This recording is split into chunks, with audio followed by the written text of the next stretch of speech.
La foire Talents de femmes, les 10 jours du profit. La Chambre de commerce et d'industrie de Pointe-Noire abrite depuis le 1er avril jusqu'au 10 avril 2022 une exposition de vente de produits fabriqués par les femmes congolaises. Cet événement est organisé par la plateforme Lady Connexion et Talents de femmes.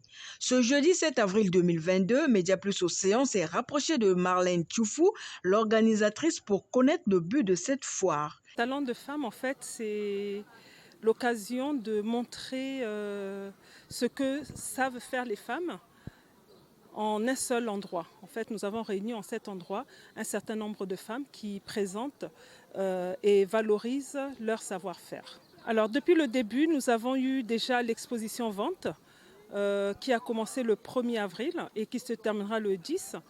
Et nous avons, parallèlement à cette exposition vente, fait des ateliers de formation.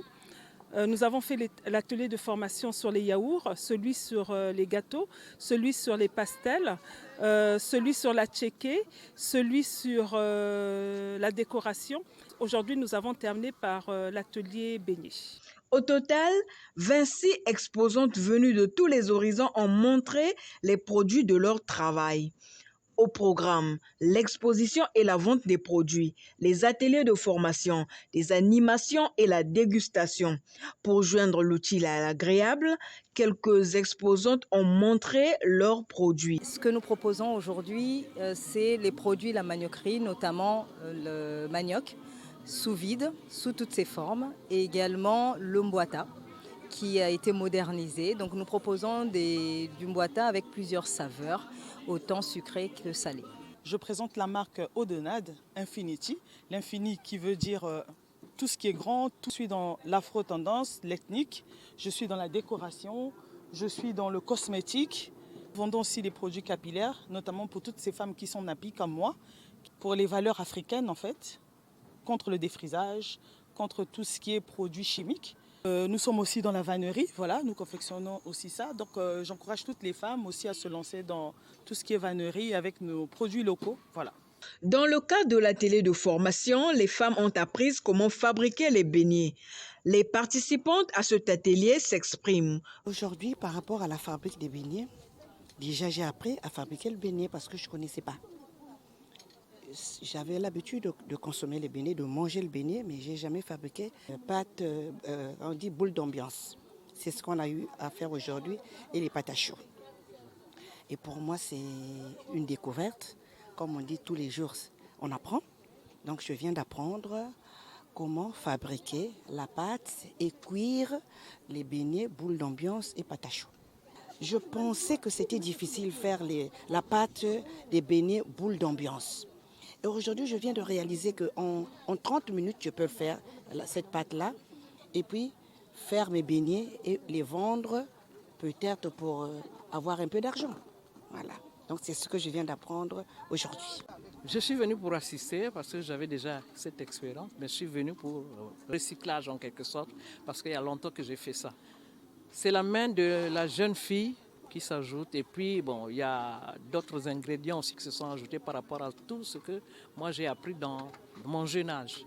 Il y a d'autres choses qui se sont ajoutées. Par exemple, aujourd'hui j'ai vu qu'on a ajouté le maïs dans la farine de blé. Alors que nous, quand on apprenait, on faisait seulement la farine de blé simple.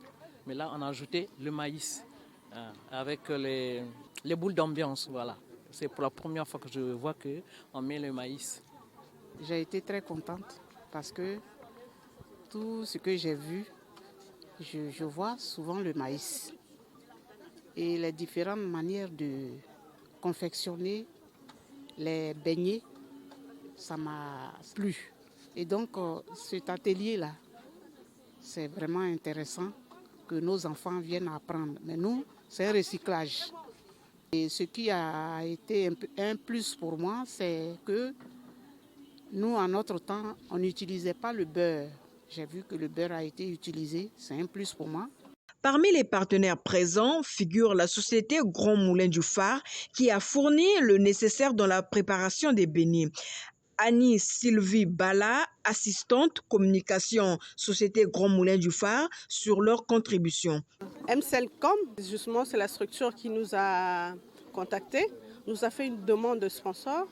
Nous avons trouvé que c'était bon justement de participer parce que dans cette activité, il était prévu des ateliers de préparation de gâteaux, de beignets. Et comme nous sommes dans la fabrication de la farine, nous avons trouvé bon justement sponsoriser cette activité et qui est pour nous une action justement d'encourager, d'aider les jeunes femmes qui ne font rien justement pourquoi pas ne se lancer dans cette activité de fabrication, parce que nous trouvons actuellement des mamans qui font les madeleines, les pains au lait. Il y a pas mal de gâteaux qu'on peut faire à l'extérieur. On s'est dit pourquoi ne pas sponsoriser cette activité pour donner un coup de pouce à la population féminine. Dans leur planning d'activité, il était prévu des gâteaux. Donc pour les gâteaux, nous avons prévu la farine la meunière. Il y avait aussi la fabrication des beignets, donc nous avons donné la farine spéciale beignet. Mais comme dans tout ça, on ne peut rien faire sans prendre de la bouillie, donc nous avons la farine maïsango, qui est une farine à la base de laquelle on peut faire la bouillie, on peut faire le foufou, on peut faire aussi d'autres pâtisseries. Avant de clore cet événement prévu au 10 avril 2022, Marlène Tchoufou fait un bilan à mi-parcours. Pour l'instant, nous sommes satisfaits de ce que nous avons fait et nous espérons que ça continuera à marcher et peut-être encore mieux que ce qui se fait jusqu'à présent. Venez bien nombreux parce que nous avons de très jolies choses à vous présenter. Les femmes se sont mises au niveau pour vous présenter ce qu'elles savent faire et vous ne regretterez pas si vous venez. Ne vous laissez pas raconter, venez voir par vous-même.